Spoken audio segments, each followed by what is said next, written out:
Ladies and gentlemen, welcome to another episode of Inspiring Leadership. I'm really delighted to have someone I really enjoy working with, getting to know him and his family as a really inspiring leader who has that humility and humanity to always be willing to learn, constantly learning, constantly challenging me not to have too many books to review because he wants to read them after me as well. Can't do one a week. Hey, come on, less books. But no, a real pleasure working with him. Without further ado, I'll let him introduce himself.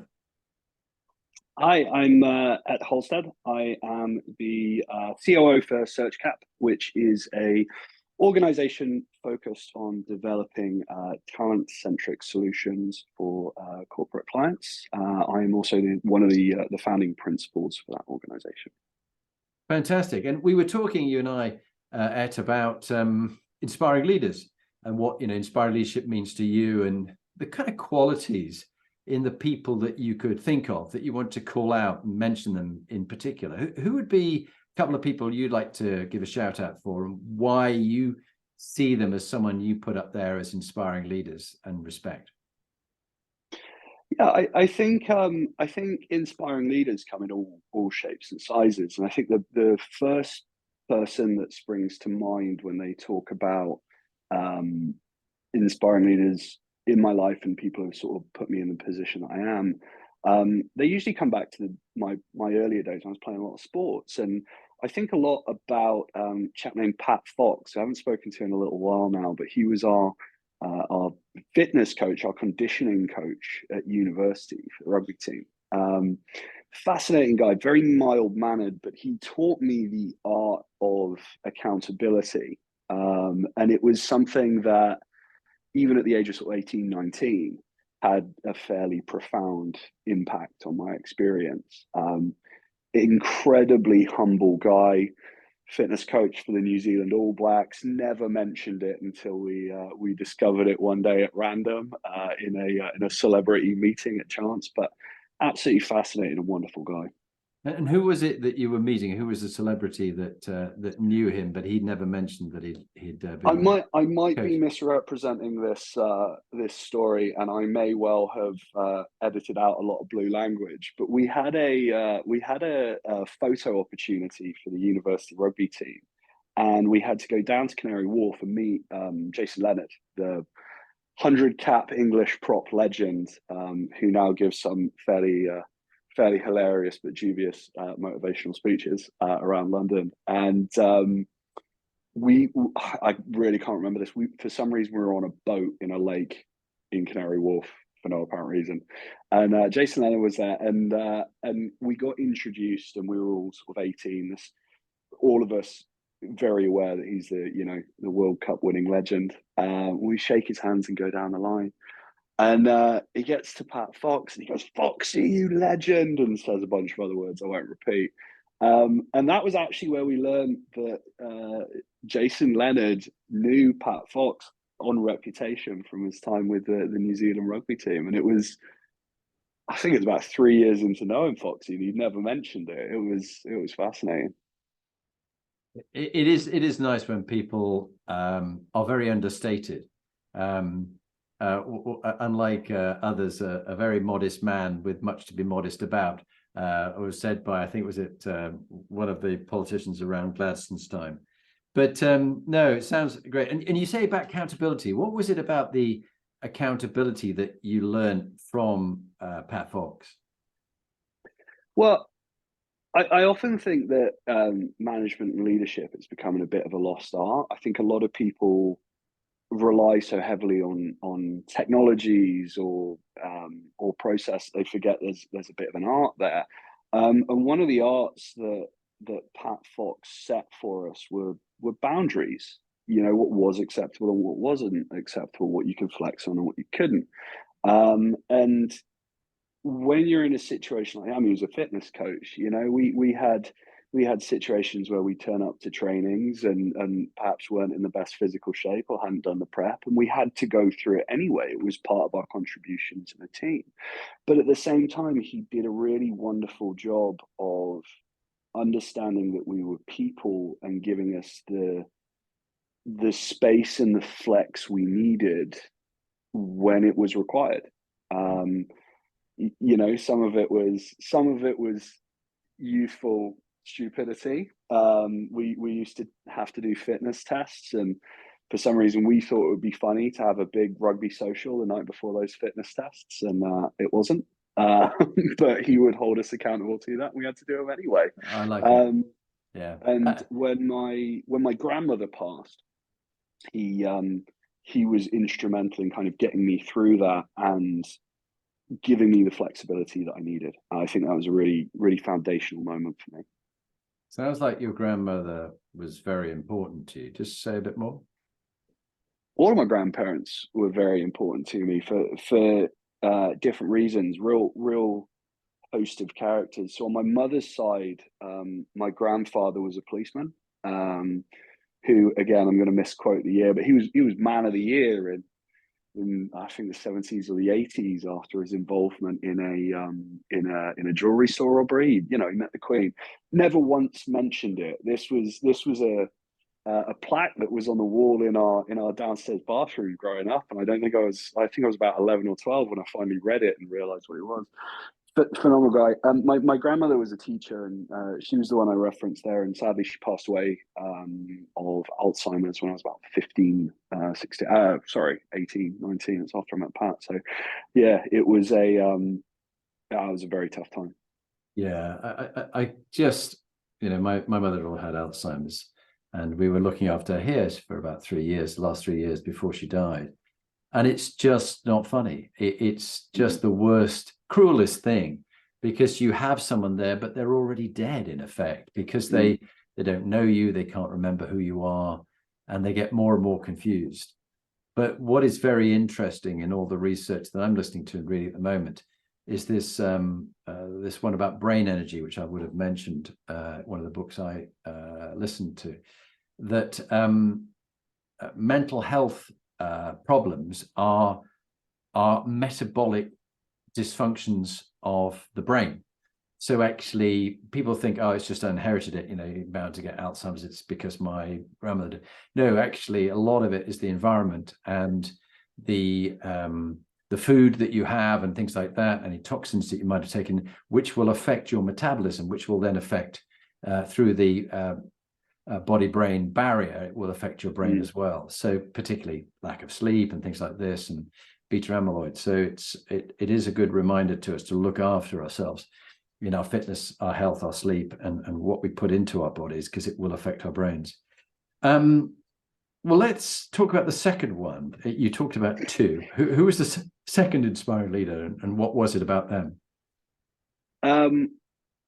I've really tried to pick two individuals who were at very different points in my life, and the second one is actually a chap named Mark Westmoreland, who I have only recently started to work with. I think I met him during the pandemic, obviously not face to face, 2021, 2020, sometime around then.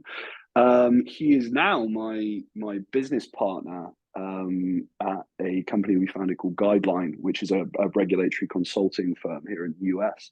But what's sort of fascinating and very influential for me with Mark, the company that I started working for, which is obviously still going strong, is JCW. It's a headhunting firm, and it was really where I learned everything about, you know, relationship forming in a professional capacity. And funnily enough, the concept for Guideline had come about in conversations, and I had suggested to some of my senior teams, hey, I'm interested in speaking to people who have this kind of experience. And I was introduced to Mark, who was a 30-year veteran, you know, lawyer extraordinaire, went into the consulting world, had all these weird and wild stories. But he is one of the first people who I have interacted with on a business level, who is much senior to me and has a very different viewpoint, but is an avid learner, a hungry learner. And we probably spend half of our updates talking about business and the other half talking about books and stuff that we've experienced. I had a great conversation with this week about personality types and, you know, the red, blue, green, yellow sort of thing. And he's really he's really kind of opened my eyes up to the fundamental knowledge that can be gained by making sure that your network is not just people who are in a similar journey or a similar, peership to you. There is so much to learn from those senior to you, and even those, those junior to you haven't experienced it yet. It's been a fascinating experience with him.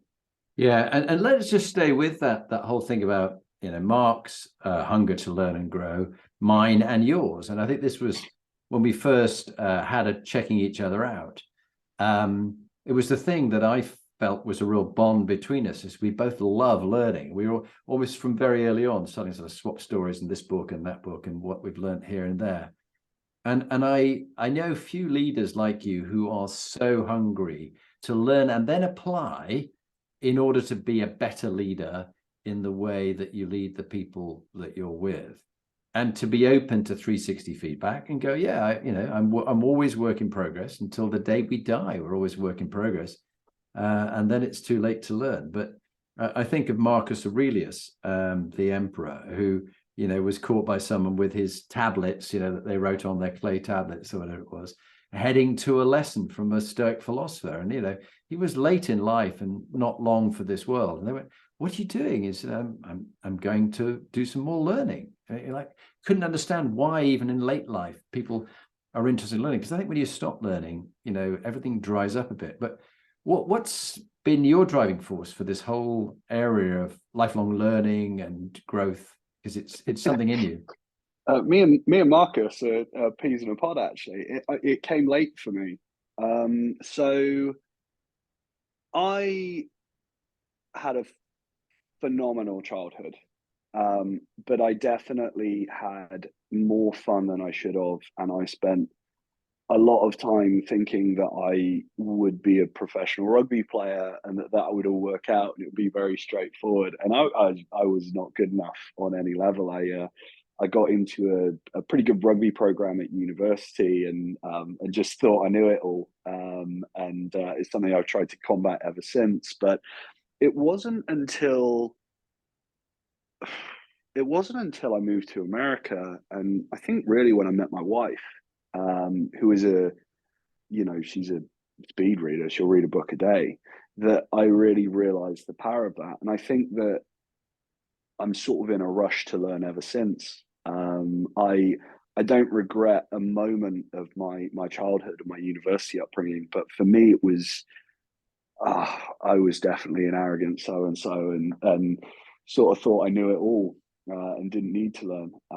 And I don't think it was until I stopped playing rugby that I realized time for a change, Yeah, it is a really good point. And I think there's this fine balance between, on the one end, you've got lacking in confidence, that imposter syndrome, doubting yourself. And then the other end, this sort of supreme self-confidence that you know it all, that you're the smartest man in the room. And I think rather than being a know-it-all, I read something recently which I thought was quite relevant, was to be a learn-it-all.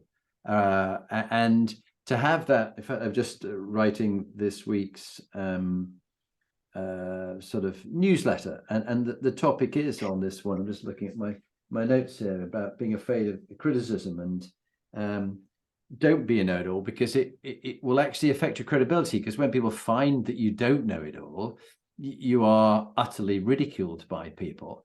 And so I think of one of the guests on the podcast, General Sir Rupert Smith, who was the Deputy Supreme Allied Commander Europe. I mean, couldn't get much more impressive than that. But he was a parachute regiment officer who commanded an armored division. They went, what do parachute regiment officers know about commanding armored formations? It should be cavalry. And he was one of the best they ever had. But when he came into one of the conferences as the Deputy Supreme Allied Commander, they were preparing for a briefing, and they were clearly stuck on some topic. And they went, they could see the general standing at the back. And he just slumped in one of the theatre chairs and put his feet up on the row in front. And he was just listening. And they went, General, what do you think the right answer is? He goes, guys, I haven't got a clue. That's why I got you lot there. So what do you think? And he put it straight back to them. And to actually be okay not knowing, I think it's a real skill for us as a leader. And I remember those questions for a CEO. Question 1, when was the last time you were dead wrong? Question 2, how quickly did you realize that you were wrong? And question 3, how quickly did you rectify the situation, apologize to people, and do something about it? Now, I've had some CEOs go, maybe think about that, John. Was it in the early 1970s? Could have been 1980s. I can't think of a time I've actually been wrong. And they go, whoa, there's a problem. That's right at the heart of it. You're like, never wrong. And then, you got the good ones and they go, do you know what? About 3 or 4 times a day, if not more. And in fact, if you ask my partner, they'll tell you I'm often wrong. So I think that's very interesting. And actually, I do admire you, by the way. In the 360, you did invite Antonia, your wife, to give some feedback into your 360. So that was very useful. Okay, let's talk a bit more about experiences that have shaped you into the leader you are today. You talked about a couple of those people there who shaped you beginning and end of time. You talked about grandparents. What about your parents and their values and what they passed on to you? And I've chatted to your brother Richard. I also chatted to your wife. Who's shaped you into the leader you are we meeting today? Well, I mentioned my mother's grandparents, my mother's parents. I think it's fundamental to mention my father's parents as well. So my grandfather Rob was a pilot in the RAF. Passed away when I was relatively young. I didn't know him very well, but he's sort of been a fascinating individual through the stories that my grandmother, my father's mother, has told. And I think that one of the most foundational people in my life was Granny Halstead. We used to call her Old Gran because she was older than my other gran, New Gran, which was, now I think about it, not acceptable, but we didn't say it to her face. And she had this thick Yorkshire accent, and she was this wonderful woman. And I think that she had this incredible balance of taking things seriously but having fun that I really try to push every single day. You can talk about a serious topic and not make it a miserable topic. And I think that is very, very frequently missed. Her catchphrase was "no experience is wasted." And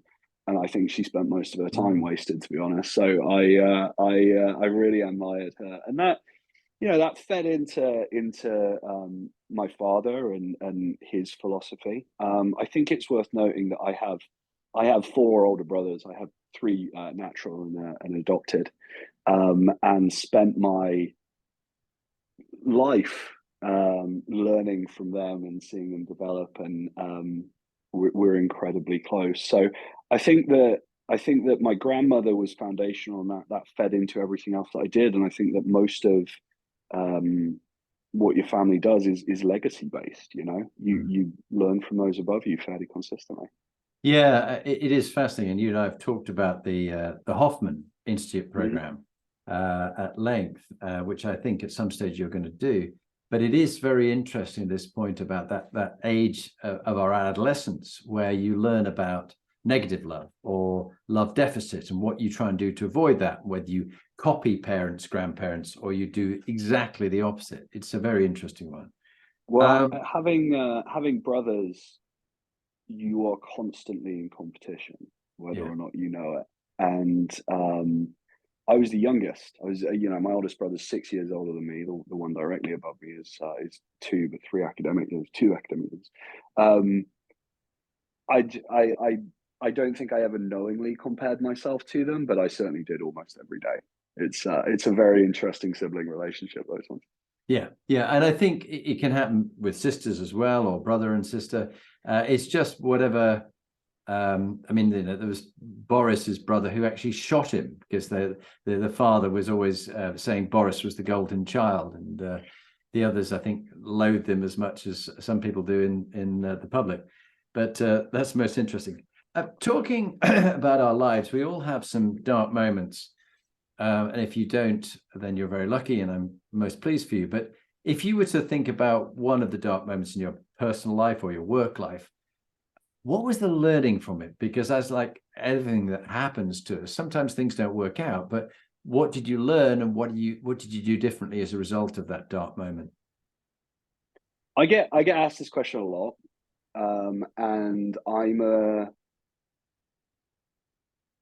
a fairly frustratingly positive person in terms of my outlook on things. And what I've really learned across the last sort of 5-10 years is that failure in and of itself is not a good thing.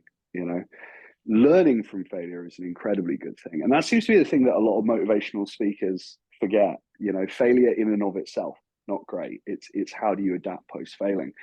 And when I think about my business career, there isn't a time I can pinpoint where I've had, you know, a moment where I've really walked home and just sort of thought it's all coming to an end. It's all horrendous. But I do remember very specifically a time when I think everyone else thought that moment was for me. And it was 2017 or 2018. It was in the New York office. The business was probably about 20, 25 people deep. And we had a week where all of the deals that we'd done, all of the revenue that we were expecting had just dropped out. And people carried on coming up to me and saying, are you okay? Are you okay? I think they all thought I was about to throw myself out the window. And I remember really vividly thinking, I'm fine, because every single thing that happened was not only my fault for failing to safeguard or upskill or train, but it was also something I could rectify in the future. And I know that sounds really like frustratingly humble or ambivalent or something. It was definitely a horrible time that I wish hadn't happened. But I think my mindset is that if you see problems solely as problems, you're always going to have problems, you know? And if you can change a problem in your mind to something to overcome and develop, you'll actually have a far more satisfying experience. That dopamine will get released in your brain a lot more frequently, and you'll feel great. So I think it's a rambling response, but I think that sums it up for me.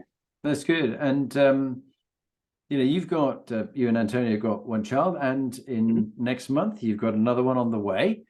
Congratulations! Yeah. I hope all that goes smoothly. You're going to have at some stage chance to chat with these young people. Imagine that you go back to the future car to when you were 16 to 18 years old. Knowing what you know now, what advice would you give either to your children or to the younger you based on the successes and the failures that you had?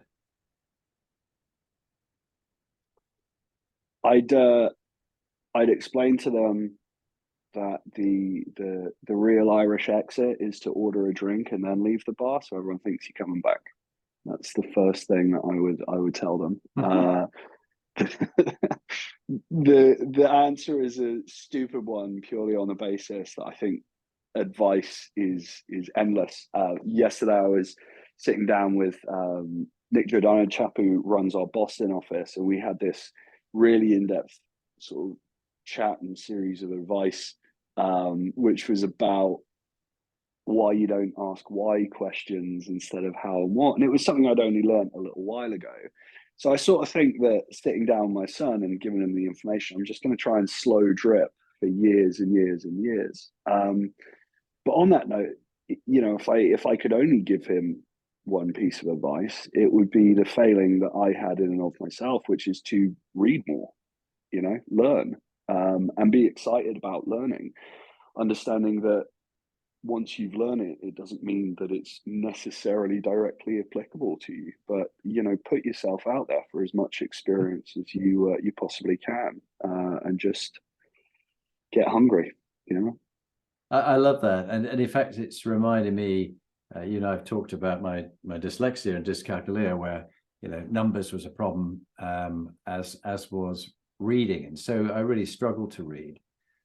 But if only, as I've been growing up, they had audiobooks and podcasts, and, you know, I spend most of my day with some kind of earphones in. I've now got myself some wonderful ones. They're called Shocks, and they go over your ears here, and I'm not being paid by these ones that they vibrate on the bones. Yeah. So it means that you can actually hear conversation. I'm doing my cycling, I can cycle along without getting run over or mowed down because I'm not hearing any of the traffic coming. But it's just a great way for me to learn. And I wish I'd found that medium for learning when I was growing up, because I was very, very much a late developer. And a bit like you, we're working hard to catch up. Let's go around the compass. Let's go around the compass next. Moral quotient. What did you learn on an occasion or occasions when you let your own values slip?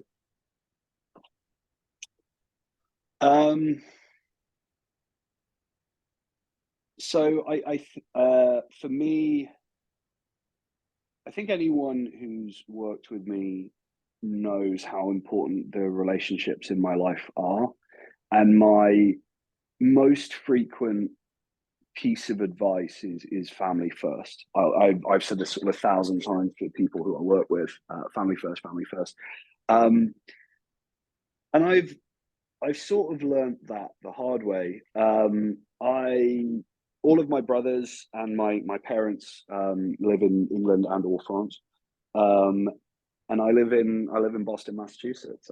I have done since 2012, and as a result of that, you lose touch with people very easily when you're not seeing them on a daily basis, or you don't have the opportunity, have a relationship in person. It really changes things. I'm very fortunate in that I have to go back to England a lot for work, so I do get to see them. But there was sort of this moment of realization when COVID kicked in, when you couldn't see anyone, and all of a sudden, the volume of communication with my family just dramatically increased. And it was sort of a weird one because it was driven by the situation, but it didn't need to be. I started talking to my parents almost daily. Texts with my brothers increased. I was calling them more. I was speaking more to them. And I think that it's really, really easy to lose touch with people. Really easy to lose touch with people, even if they're your family.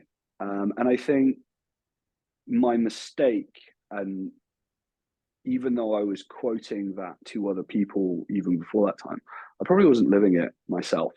And as a result of that, I created this little system for myself, which I've talked to you about previously, which is my Monday rules.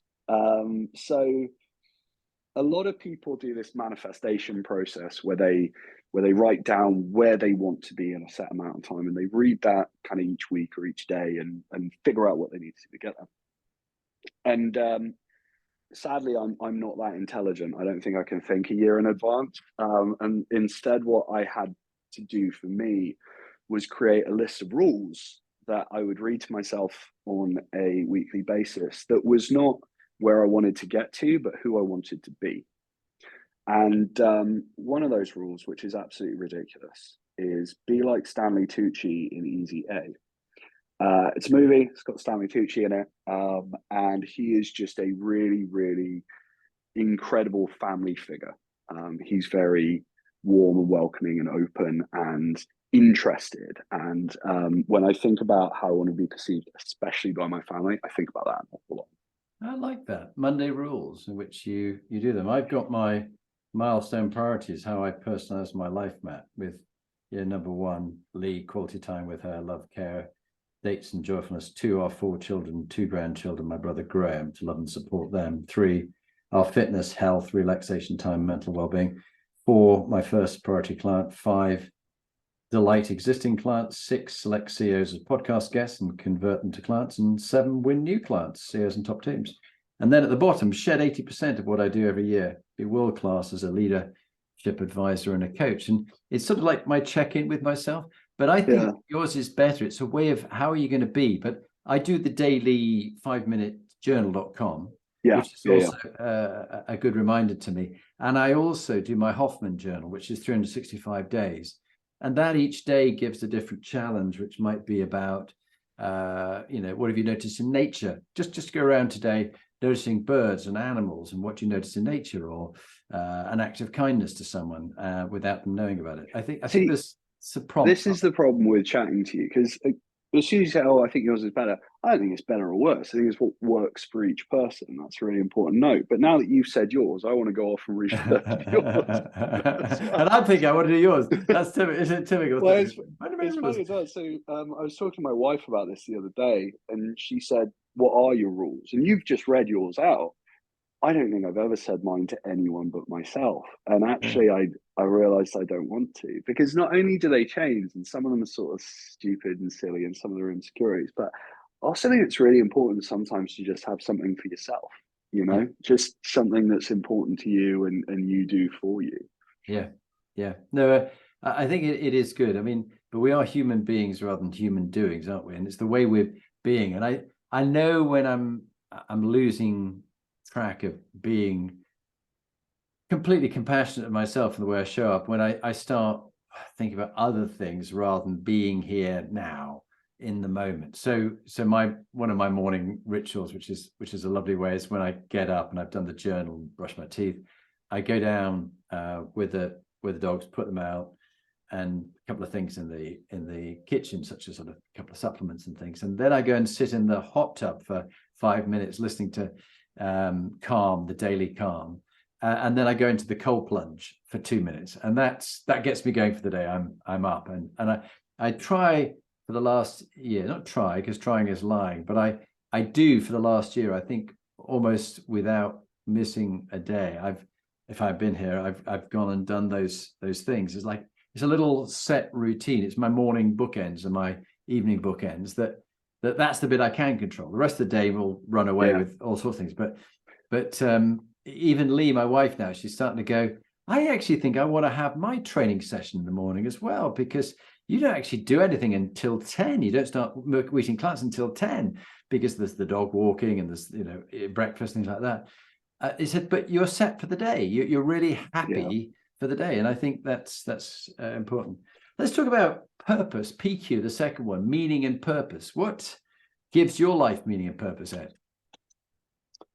An ever-changing target. When I was younger, it was about sports, and I think a lot of that stems from, I'm sure a psychologist would have a field day with me. It stems from being the youngest of four and wanting the attention of my parents and everything else. And I actually think that was why I ended up playing so much rugby as a kid. Me and my dad were incredibly close over my rugby time. I don't think he missed a match until I was about 20. He must have been there for hundreds of them. And then when I reached the early part of my career, I was incredibly money driven. I had by no means grown up in a poor environment, but I had grown up in an environment where there wasn't abundance and opulence, and I wanted that. And I think it's important to note a lot of people get nervous about saying they're driven by money because it promotes thoughts of greed. I don't necessarily agree with that. I think if you can be honest with yourself about what drives you, you're more likely to go into something that will make you happy. But over time, it's become less about the money by a really long way, and much more about the relationships and what you gain from those relationships. And I've written the management training course for the organization, and it's by far the most rewarding thing I do, because every single manager I've seen them come up, I've seen them progress. Some of them are in big spots now, some of them on their way up to big things, and I think that's probably the most rewarding thing. I'm 35, and there are people who have worked with me for 15 years. And I hope they work for me for another 15 years, or with me for another 15 years, because I just love that you have that bond. And I think the funny thing about that money to relationship, it's become less about having more and more about appreciating what you've got. Yeah, isn't that the difference between happiness and success? Success is getting what you want. Happiness is wanting what you already have. And I think in my gratitude journal, a lot of the time I'm appreciating the very things I do have now. I've strived hard, like you, to make sufficient money to be able to pay for all the different things I have. But it is interesting as you talk about money. it made me think a number of the people I've come across in the executive search field are very driven by making a lot of money. It seems to be a theme, and I don't know whether you've seen this, but it seemed to be a theme. I think it's recruitment appears to have been invented in London, and it sort of develops into this lad culture. And I think that the industry is going through a bit of a revolution. But the reason that it's sort of very prevalent in the recruitment industry is because recruitment is one of those industries where you can earn a lot of money and you aren't required to have a specific background or training or experience. You know, it's eat what you kill. If you're very good at it, you're very good at it. If you're not, you can't do it. And I think that's probably where it stems from. But yeah, it's ever prevalent in the industry. Yeah, no, most interesting. And I wondered if that was what I'd spotted, and it seems to be a theme. The next one is the third of the things that seem to make people high performing in what they do as inspiring leaders is health. And many leadership models seem to miss out health, mental health, brain health, physical health, well-being. How do you keep yourself healthy, Ed? Couple of years back, I read a book called Brain on Fire, which I think they're about to make it into a movie or a HBO series or something. It is about a woman who experiences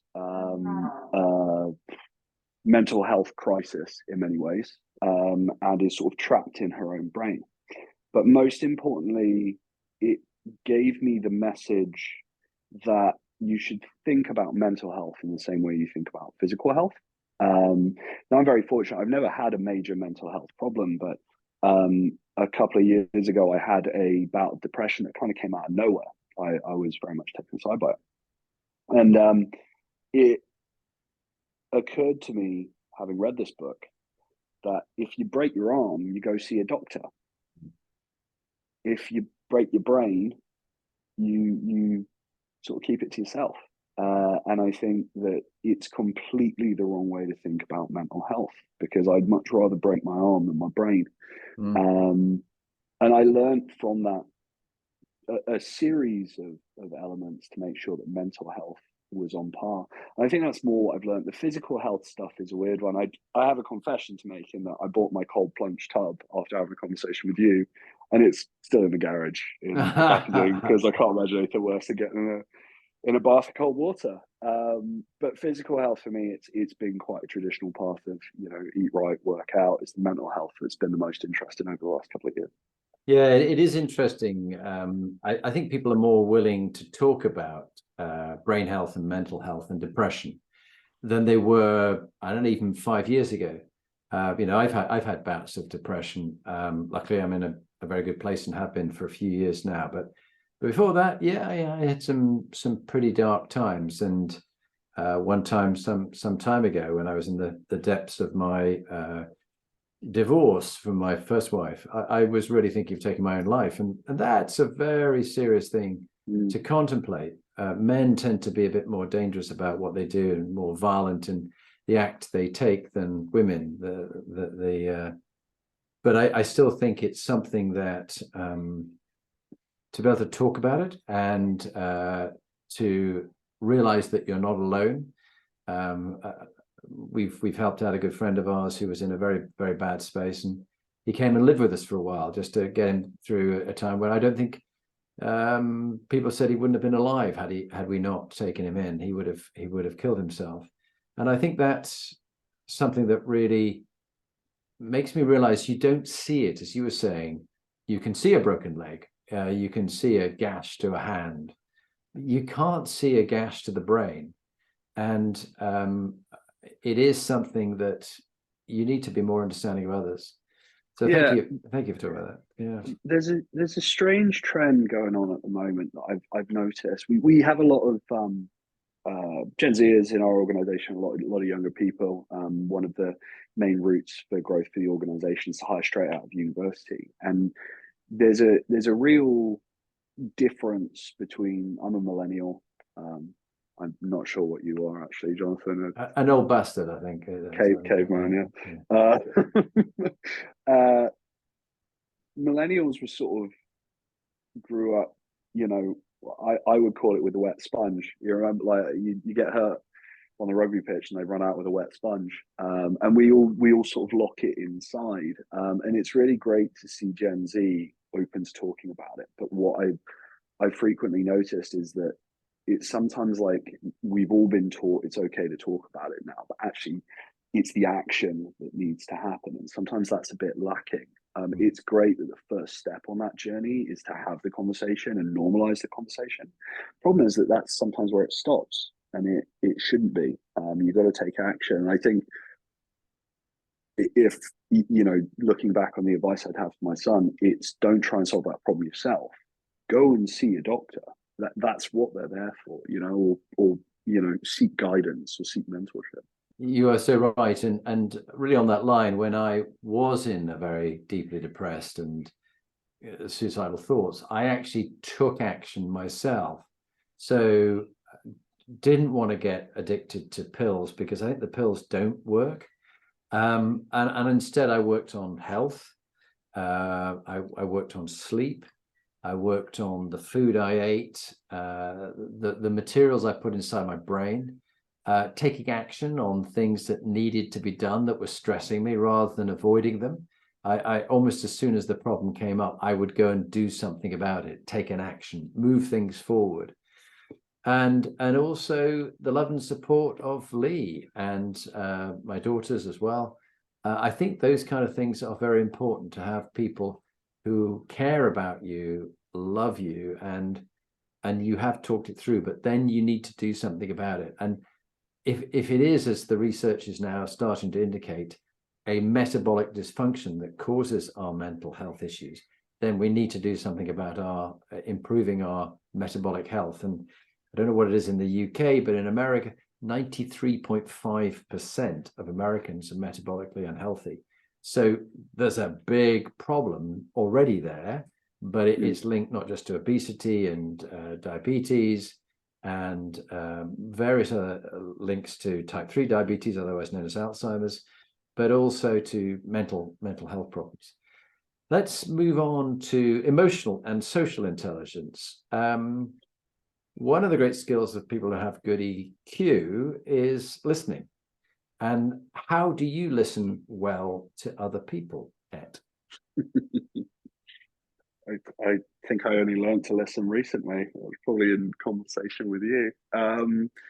So one of the best pieces of advice I ever had was listen to understand, don't listen to reply. And it took me a lot longer than it should have to apply that in relation, and I think it came from being in a sales position. So I think when you first learn to be a salesperson, you're thinking about what's the right thing to say, what's the right thing to say, what's the right thing to say. And as you develop in your career as a salesperson, you realize that the right thing is to say is the response to what they have said to you, not the golden gun phrase that's going to land you it. And sometimes in sales, that means walking away from potentially persuading someone into something they don't want to do. Now, everyone seems to have developed this theory that if you're going to learn to be good at one thing, if you want to be in the C-suite, you should be good at sales, because at the end of the day, everything comes down to sales.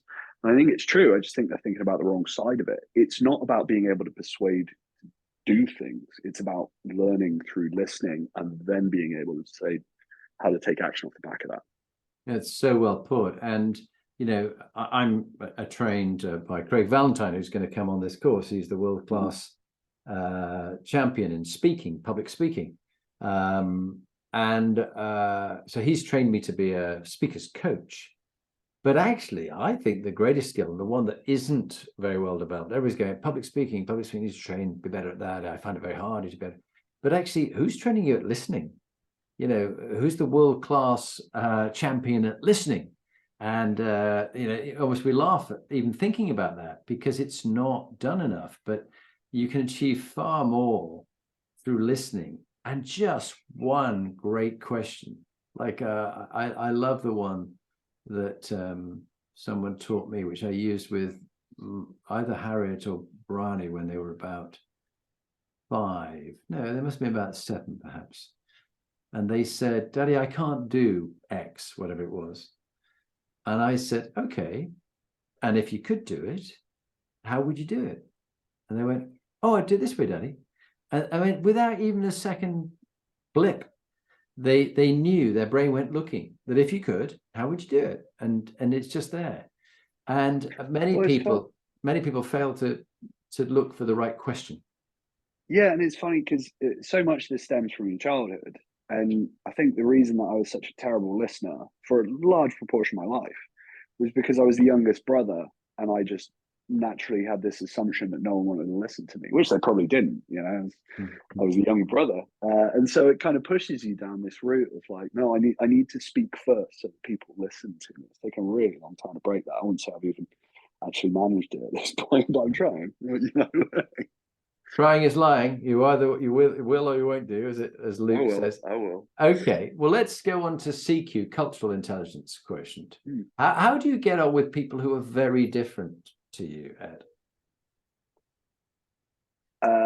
I think that culture conceptually, especially when building it in a business, is actually a really simple thing. But it's a very hard thing to enact. So for me, culture stems from safety. And I talk about this a lot during training courses. It doesn't matter how different you are, what your opinion is, how you feel about it. What matters is whether or not you think you can express yourself or how you feel or what you want to say. And when I look at environments that have a bad reputation for being bad cultures, it tends to stem from a leader who people feel like they can't disagree with. And we see it time and time again in our businesses. We've never nailed the training on this. It's a very difficult thing to do because that boundary of power versus relationship is this very thin line to tread, because there are things that it's acceptable to hear and there are things that it is not acceptable. And you learn that through years and years and years of experience of interacting with people. So on a base level, when I think about how different people can be, if you can create an environment of safety, you have an exponentially easier job of making people comfortable and wanting to be around. That then enables you to build trust. And don't get me wrong, you never get it right 100% of the time. There are people in our organization who think credible culture, all that we want, and there are people who think it's the worst place they've ever been. But they always felt safe to voice those concerns. No, it's a good reply. I like that. And then resilience is something you and I have talked about many times. How have you picked yourself up in times of adversity? Well, it all echoes back to those relationships and family first. You can't solve the problem with the same thinking that created the problem. And when you're seeing something as a problem, it oftentimes takes an external perspective to change your mind. And my wife, my wonderful wife, who I will talk about endlessly, I'm sure she's listening, has been a rock for me in that perspective. Even last night, we'd had a falling out the night before, and it was something every married couple goes through. We just had a disagreement and escalated, and before you knew it, we were upset with each other and weren't talking anymore. But it was my fault, and I came back the next day and I said, I'm sorry, I was wrong. And she said, I'm sorry, I was wrong too. And all of a sudden, everything was absolutely fine. And so when I think about resilience, I really do think about leaning on the people who have my back when I need it. And that's not just family; it's business as well. There's a lot of people in the business who do that for me. Funnily enough, this year we have an annual black tie in London, and this year a number of people who work with me, funnily enough, in our systems enablement team, called me and said, "If you ever need anything, go have a chat." And the truth is that I'm sort of pretty happy most of the time. I'm a really positive guy, and I think they just wanted me to be a bit more upset than I was. I thought, no, I tend to go to my family first before I go to my systems enablement team for relationship support. But you know what? I feel safe with you, so I wouldn't hesitate. That's nice. And thinking about the systems enablement team and your brand and your reputation with different people, what have you learned from the 360 feedback that we did together? What's that you're learning? I think the most profound thing that I learned from that is perception's incredibly important, and you can't assume clarity of message. What I say and what is heard are going to be two different things, and that's a very difficult thing to control. What might seem appropriate to one person seems inappropriate to another. What might seem like I did a good job of it to me may not feel like it's been a good job to them. And what I really learned was the importance of seeking feedback, going out and asking for it, because people love to do it. And if, again, you've got that environment of safety, they feel comfortable doing it as well. It's not the first time I've learned that, but it's all cycles. You come back to it. That's great. Final one of going around the campus before we talk about teams and books, and your final one is legacy. What would you like your legacy to be at? So you had sent an email sort of prepping me for some of these questions ahead of the podcast, and I worked my way through it, and I thought about them, and this one really stumped me because I got to be honest, I've never thought about it before at all. And so I did. I went out and I sought something back, and I thought about what was important to me and what do I want to leave to the legacy. And I think that what I kind of landed on is that I just sort of want people to think of me as someone who they're grateful was in their life. I think if I'm doing, small things for good people, that's actually enough for me. And it sounds really cliche, but it's true. I hope that one day I say something profound and it helps people in the future. But actually, if I'm forgotten sort of 40 years after I go, it's not the end of the world to me. It's a weird one. I don't think that answers your question very well, but it's where I got to in thinking about it. And it's where you're at right now. And I liked one that I thought of the other day, which is when people think of me, that they smile, and that when I'm gone, and just that maybe I just inspire a little bit of leadership in them, or touch their lives in a positive way.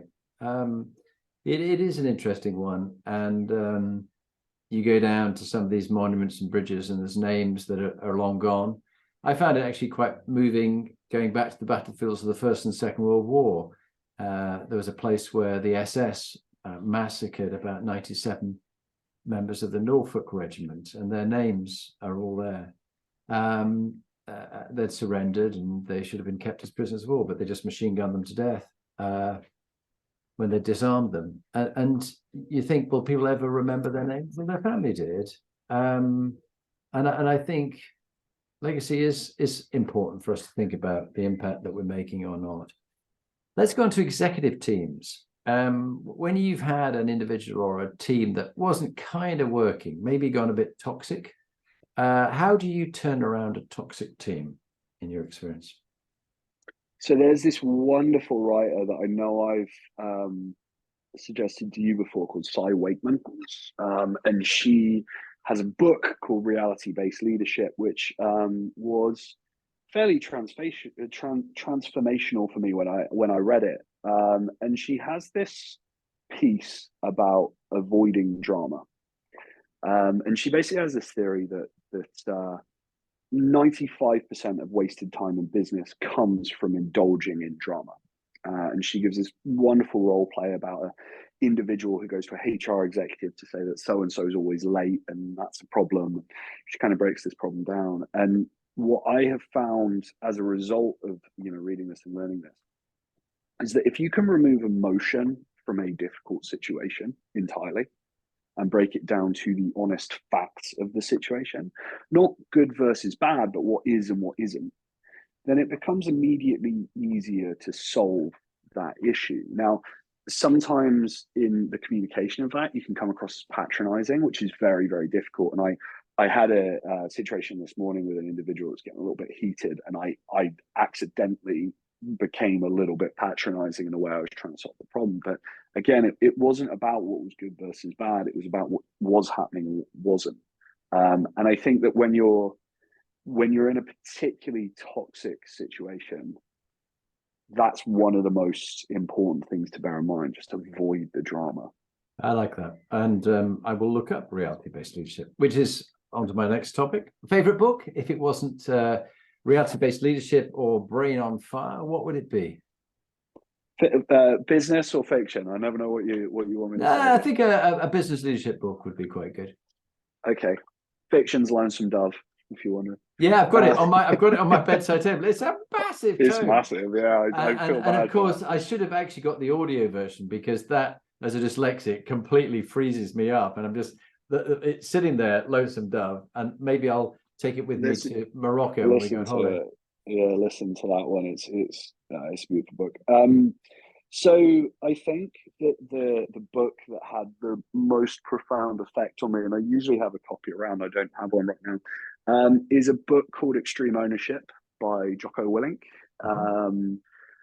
Jocko Willink's sort of become a pretty big sort of podcast person now, and he's sort of in that Joe Rogan movement a little bit, I guess. But when he left the Navy SEALs, him and a guy called Leif Babin wrote a book called Extreme Ownership. And the principle of it was taking the concept of military management and applying it to business management in the civilian world. And I think the core message of it is about ownership and accountability, and how you, as a leader, solve problems through taking control of a situation and holding yourself accountable. And it's one of the only books that in the management course I teach has its own segment, and we sort of recommend it to everyone. Fantastic. Well, Ed, would you kindly introduce yourself, say the role you have, what you do, and share finally your 2-minute top leadership tip? Yeah, so I am at Halstead. I'm the COO for Search Cap and a founding principal. Search Cap is an organization that focuses on the development of organizations in the talent space. My 2-minute top tip. So whenever I am approached on the first thing that you should get good at as a manager, the first thing that always pops into my mind is probably the one that people think about the least, and that is assessment of an issue. Now, I utilize a method called Isolate to Execute, which comes from the book Extreme Ownership by Jocko Willink.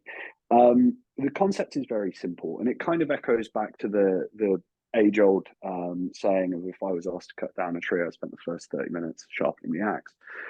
What you want to do in management is make sure that you never assume the problem. Really good example of this is a lot of people say, oh, their intensity is low in sales. Unfortunately, saying that someone's intensity is low in sales doesn't actually provide an actionable solution to the problem. There are reasons that they appear to have that problem. And if you can break down those problems more simply, maybe they spend too much time on instant messenger, or they read emails 4 times before they reply to them. If you can isolate the problem down, not to an area, but to a specific action point, you're going to find it so much easier to actually solve the problem. And unfortunately, what a lot of leaders do is assume they know what the problem is rather than trying to isolate it. I love that one. Thank you. Very different from any of the others we've had. And so, Halstead, it's been an absolute pleasure having you on the Inspiring Leadership podcast. I love working with you as a leader and seeing you grow every month. And thank you for being with us. Thanks for having me. Absolute pleasure.